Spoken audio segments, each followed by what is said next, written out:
welcome back. Today I've got a first impressions slash let's play with makeup slash tiny little Colourpop haul for you. I'm going to be trying some new things that I bought recently. I've got the Wet n Wild Photo Focus foundation. I've also got a gorgeous Wet n Wild highlighter. I've got some lovely eyeshadows from Colourpop, lip products, new brushes, you name it. So keep watching to see what I think of everything.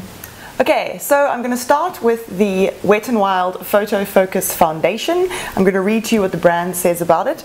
It says, "Your skin only better. Our new high-performing skin perfecting foundation underwent major road testing under 7 different photo lighting conditions to deliver flawless camera-ready makeup every time. Specially made with a matte light diffusing complex to give your skin #NoFilter perfection." This whole trend for like selfie-ready makeup. It says, "High-performing breakthrough formula, featuring light adjusting complex to help prevent white cast in photos." Okay, and then when I was in Clicks there were only 4 or 5 shades, but I can see on the Wet n Wild website here that there are a lot more than that. Strangely enough, there were no dark shades in the Clicks I was in. Okay, let's put it on. So it doesn't have a pump, which is a bit unfortunate. It has this kind of random paddle, which is a bit strange, but I'm just gonna use it to put the product in the back of my hand. I'm terrified of this color, and in fact I'm almost 100% sure that it's going to be way too golden for me. So let's see. It's got a very thin texture.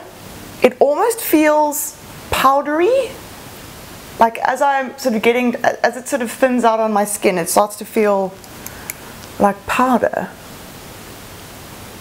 I think it's one of those formulas that's got a little bit of a volatile oil in it, so that as you blend and as it dries, it sort of suddenly turns to a powder finish. It's obviously got powder pigments in it, which is where the matte finish is going to come from. This is the Real Techniques sculpting brush, by the way. It's one of my favorite foundation brushes. This color isn't terrible, luckily. I haven't got any self-tan on, so with maybe just a light layer of self-tan it would be probably ideal. But you can also get away with it without self-tan. I didn't even tell you what the color was, did I? It is golden beige. Okay, so 2 things immediately. I would say that it's light to medium coverage. Certainly the first layer, the amount that I put on, I would call that light coverage. I can still see all of my freckles, all of my little sunspots. I don't actually know what the coverage is supposed to be at all. Oh, I enjoy this. Results may vary depending on individual users' selfie skills, phone model, or lighting condition. Okay, I can't seem to find anywhere where it says what the coverage level is supposed to be, but take my word for it. As far as I'm concerned, that's light coverage. Let's see if it's buildable. The color's actually turned out to be fine. It's probably oxidizing a tiny bit, but that's okay. So when you're building coverage, if you want to get a little bit more out of the foundation you're using, do a patting motion with the brush rather than blending, because what you will do is you kind of eventually will just blend it away into nothing. Starting to look very, very heavy, and dare I say cakey. Yeah, blending with the brush is not a good idea if you're layering this foundation. It picks itself up, which isn't great. This is driving me a little bit insane. I'm going to try and blend it with my wet sponge. This is the Real Techniques Miracle Complexion Sponge, to see if that helps. It's starting to look very, very dry, which I don't like. I don't mind the matte foundation, but it needs to have something of a kind of natural glow. I don't like dusty matte. That's just not flattering, especially as you're a little bit older and it really exaggerates fine lines and stuff like that. Okay, that is a lot better. I would suggest either applying with a damp sponge or at the very least blending over with a damp sponge, because that really does help to get it to smooth over the skin better, and it definitely gives a little bit more glow. When I've finished doing the rest of my face, I'm probably going to use a bit of Fix Plus as well. You won't be able to pick this up on camera, even the distance that I am away to my mirror, which is about that much. I can't see, it looks actually perfect. It's when I get really, really close that it sort of is catching a little bit around my nose here, and kind of a little bit between my brows. Like this is where I've got the most sort of deep set lines, and it just seems to be gathering there a little bit. yeah, this is definitely going to need a little bit of Fix Plus. Anyway, let's move on. Next, I wanted to show you this from Clinique. If you watched my March Favorites Instagram live video, if you don't follow us on Instagram, highly recommend you do.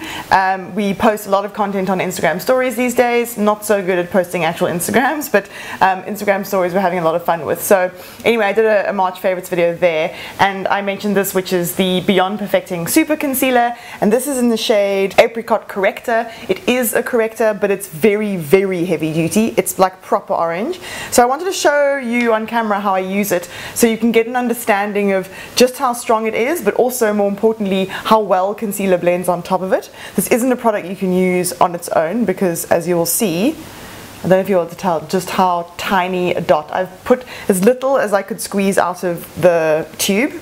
It's a very, very thin consistency, but highly, highly pigmented. So I just dabbed it on my fingers like that, and now I'm just going to pop it the inner corner of my eye, essentially over the purple that lives there. And I'm not sure if it'll pick up on camera, but in real life it is properly orange. Like, I would look like a complete nutcase if I went out like this and didn't cover it with concealer. But what the orange is doing is, because it's so pigmented, it's completely blanking out any sort of purpley tones. So if you do suffer from very dark under eye circles, and especially if it's something that bothers you, I can really highly recommend this product. And because you use so little at a time, this would last you for absolute ages. Okay, and it's sort of, it's similar to the foundation in the sense that it dries down very quickly and very matte. Or at least it's not glowy. It's not sort of moisturizing at all. And then I'm going to layer over concealer. I'm just going to use my LA Girl Pro Conceal. This is in the shade Light Ivory. Yeah.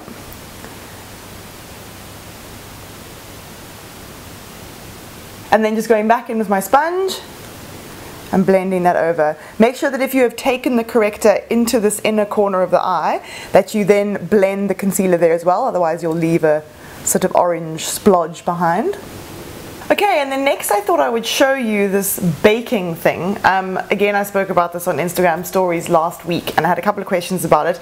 Baking is a technique that's essentially an old drag queen trick. They know all the best tricks, which is to take loose powder, pack it on under your eyes and anywhere else you want to set something very, very well. You'll often see quite sort of hardcore makeup Instagram people doing it along here to sort of carve out the lower half of the contour, but especially it's useful under the eyes. And what it does is it really sets the foundation and concealer in place, makes it last really, really well, and also makes it very, very matte. This is not necessarily something I should be doing on top of this rather matte foundation, but I'm going to do it anyway. So what I've got here is this loose powder from RCMA. This is the translucent powder, and I've tapped some into the cap, quite a generous amount.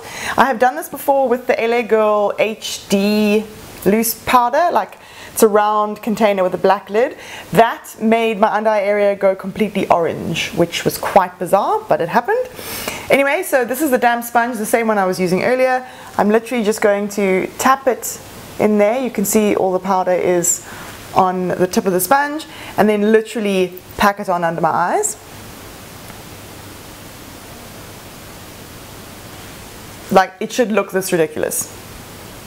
And then the other side. And then the idea is that you leave it there, and the longer you leave it there, wow, it's all in my eyeball. The longer you leave it there, the better it's going to work, but also the heavier it'll look. So I'm not going to leave it there for long. That's literally it. And everywhere I look now, there are just little plumes of very fine powder.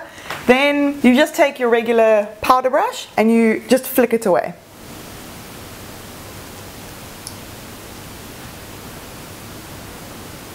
And that's it. So my under eye area now is very smooth, it's very bright looking. What the powder does is also sort of diffuses any very fine lines or any skin texture, so it's very good for that. In my opinion, my under eyes are fine. I don't particularly like how matte it looks on the other parts of my face, but it's fine. We're going to sort that out with some setting spray. Now I want to get onto brows because I can't quite handle how they're looking at the moment. I hate tinting my eyebrows, honestly. I just find it so boring. So I always leave it until the very last minute. This is the NYX Micro Brow Pencil. It's so good, highly recommend. I use the shade Taupe. The shade Blonde is very warm, so just be warned if you are a blonde. much rather go for taupe. I always forget just how good this pencil is. I don't know why I keep buying the Soap & Glory one, because dare I say it, this one is better. Okay, and then for a little bit of bronzer, I'm going to use the Physicians Formula Butter Bronzer. Now apparently the story with this is it is in store, it's at selected Diskems, but sometimes it's not, well A, sometimes it's not in stock because apparently they're struggling to keep it in stock, but B, because the packaging is really chunky, they don't actually have the right containers to store it on the shelves, so apparently sometimes it's in those drawers at the bottom, so check those out if you are in search. I'm just going to use this in all the usual spots. Okay, and then next I've got another new thing from Wet n Wild. This is the Mega Glow highlighting powder in the shade Precious Petals. Absolutely beauteous. It's quite a pinky champagne gold. Let's see if it packs a punch. I'm sure I've seen a review of this somewhere, but I just can't remember if it was good or bad. So I'm gonna just taste it myself. Ooh. Well, that's very pretty. I can see in the viewfinder that it's got a real kind of wet look sheen. It's a very flattering, very beautiful tone, I must say. What a gorgeous color. Oh, oh, oh. Goodness me. That is gorgeous. Okay, I'm done with it. I'm just going to keep putting it on. Okay, and I'm just quickly going to put a little bit of blush on. I'm going to use the shade Rocketeur, that's here. This is the Benefit Cheekathon palette. You can't get it here, but you can buy Rocketeur as an individual blush. This is a very neutral, quite sheeny blush. It's one of those blushes that just goes with everything, so it's a very good investment. And just so you know, you guys know that Dallas is also one of my favorite blushes. So this is Dallas here, just to give you an idea of the tone difference. So for one thing, Dallas is much more matte. It isn't 100% matte. It's got a little bit of a kind of satin sheen, but for all intents and purposes, it is matte. It's a little bit more browny.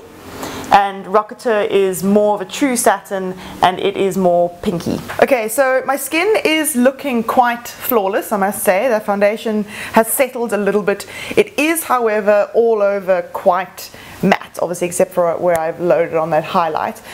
So what I'm going to do is I'm just going to go over it now before I do my eye makeup with some Fix Plus. Okay, that has 100% done the trick. My skin looks a lot more kind of naturally glowy now, and everything, it's kind of knocked everything back. Like my highlight, my blush is all sitting very naturally together now. Fix Plus really is magic. Okay, now for the fun bit. I placed an order, I know I'm showing you this like you can tell what it is. I placed an order with Colourpop and bought a few goodies, mostly for the eyes and lips. So I'm going to show you what I bought, and then we can get playing with the eyeshadow palette.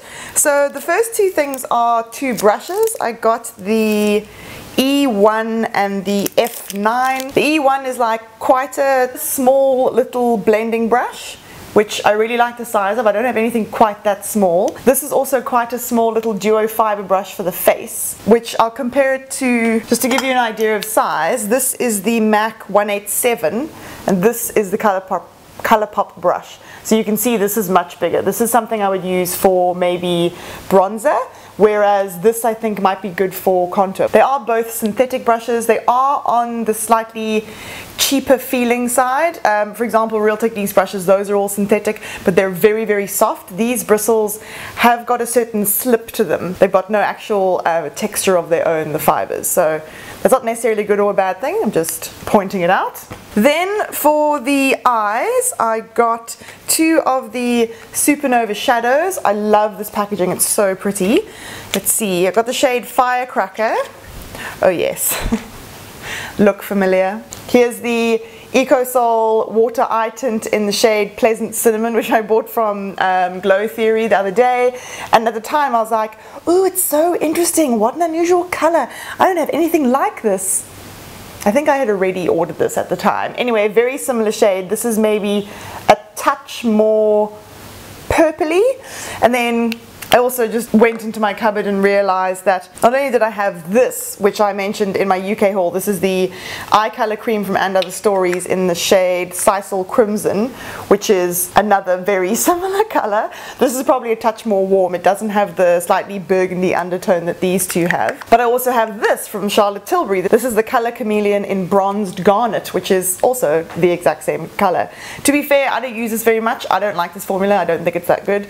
I don't find that it blends very easily on the eyes. It's a bit creasy. I tend to use this color in my waterline more than anything else. Anyway, so that's the shade Firecracker.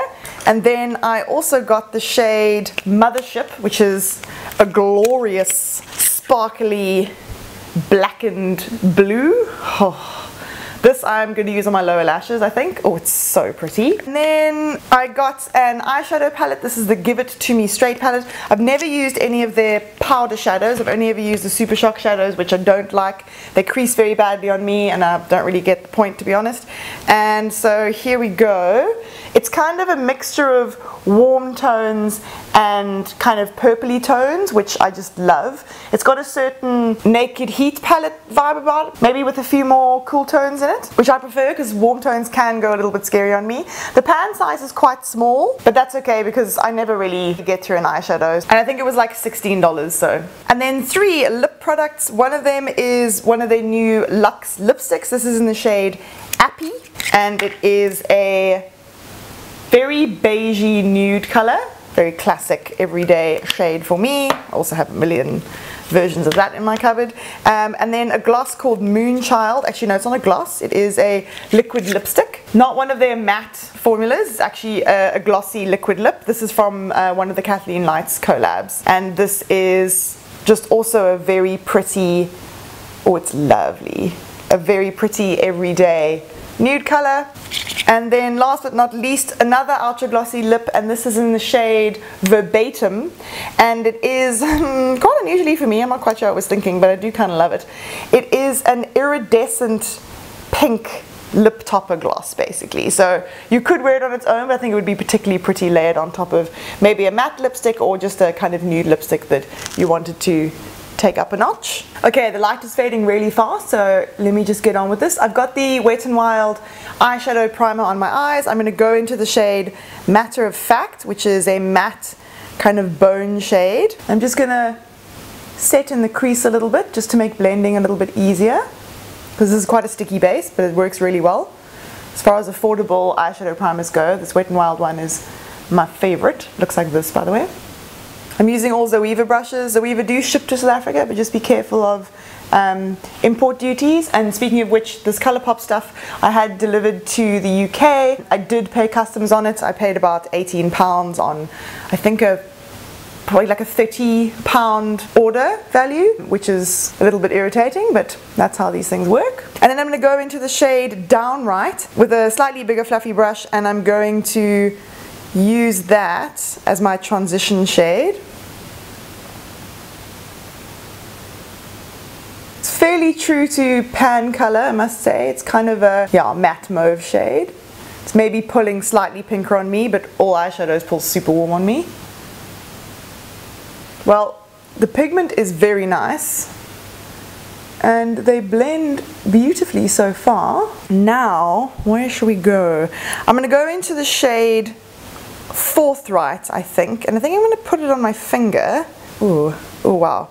It's a little bit crumbly. It feels actually more like a pressed pigment than a metallic eyeshadow. Oh, okay. The fallout is considerable on this. Oh dear. I don't know if you can see all the powder that's dropped down on my cheek. I'll show you in a sec how I get rid of that. I'm just going to blend here. Yeah, actually see it blends very nicely. Okay, so I'm just going to quickly get rid of this fallout down here. I've just got a piece of sticky tape. I'm putting it on the back of my hand just to get rid of a little bit of its super stickiness, but it's still definitely got some. And then you just use that to pick it up. You can obviously brush it away with a brush, but personally I find that often what that does is it makes a kind of meteor shower of powder go flying across your cheekbone, so I find this works better. by taking the stickiness off in the back of your hand, obviously it means it doesn't then pick up the foundation and powder underneath as well. Now I'm just going to go into the outer corner and build that up a little bit with the shade Be Blunt, which is kind of a sparkly burgundy color. I'm probably going to get fallout from this one as well, but let's see.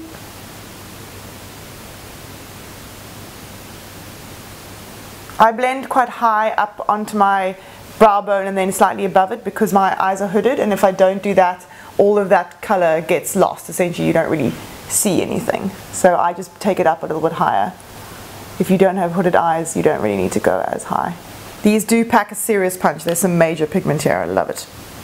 I'm going to use this little Colourpop brush that's clean just to make sure the edges are nice and soft here, because I do have a propensity to go a little bit ham with the eyeshadow and it will start creeping up onto my brow, which actually it's already doing on this eye.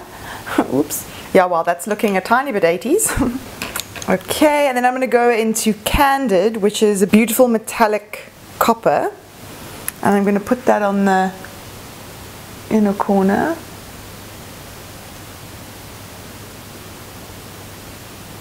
I'm not loving this blend on the outer corner, I must say.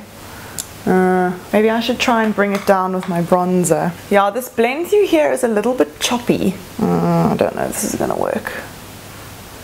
Okay, I'm going to use my sticky tape to do another trick here, which is that when I put way too much eyeshadow on, which I do more often than I care to admit, I use it to just refine. I don't know if you can see there, but it's just there was some shadow kind of coming too low, and on my eye shape it really drags my eyes down. So this literally just sharpens up that outside edge, and I'm going to do it on the brow bone as well. A lot of sticky tape in this video. Okay, now I'm going to go into Frank, which is a dark matte brown, and see if I can just build up this outer corner a little bit more. Yeah, that's better. I think maybe I should have just stuck with the mattes on the outside corners. That seems to be bringing it together nicely. This is going to be one hell of a makeup look for a dinner party, which is where I'm going just now. And then I'm just going to take a little bit of my Eco Soul, whatever it's called, this gold pressed pigment. You saw it in that K-Beauty haul. And I'm just going to pop it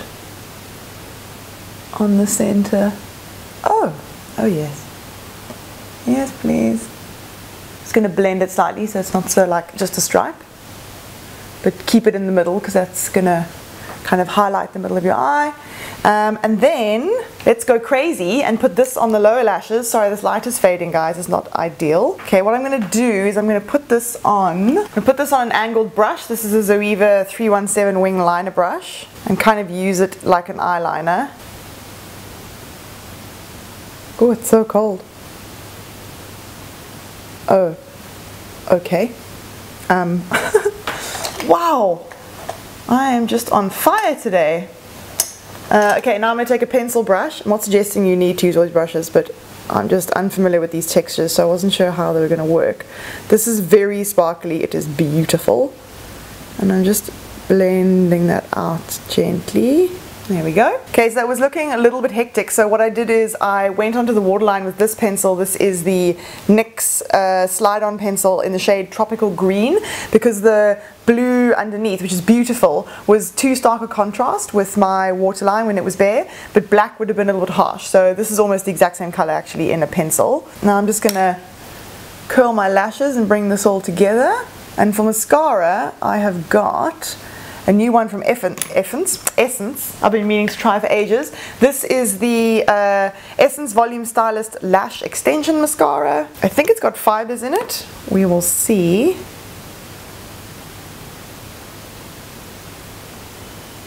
Wow, it's very volumizing. How beautiful. So I keep going into the sun here because I've had to open my shutters so there's maximum light, because the sun's literally setting right now. So sorry, the lighting is a little bit all over the show. Yeah, that's very pretty. Wow, I like that a lot. It's very volumizing. It's very kind of, really pumps up the lashes. Gorgeous. That's just one coat as well. Let's see what happens with two.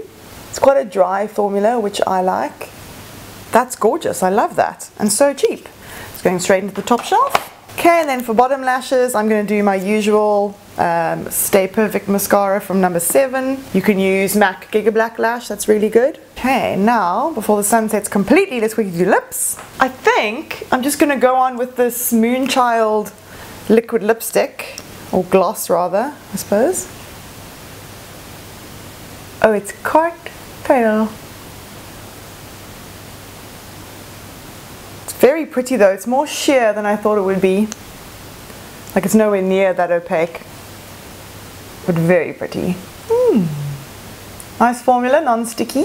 Very nice. Okay, that's it. Slightly more makeup than I was planning on wearing. I would say these shadows are very nice. I'm just not sure that they are for amateurs. They take quite a lot of work to blend, but I'm still going to play around. I really love the color selection. I think it's gorgeous. The foundation actually looks very pretty. I could probably go in with a bit more Fix Plus now, to be honest, but certainly from a kind of normal distance it looks flawless. Up close I'm getting a little bit of an issue like around my nose, but when I'm not doing it you can't see it, so I'm not going to worry about that. I really like the lips, and the highlight is just absolutely gorgeous. So some lovely things out of that selection of products. Thank you very much for watching. If you're interested in seeing more from us, please subscribe. We will see you next time. Bye!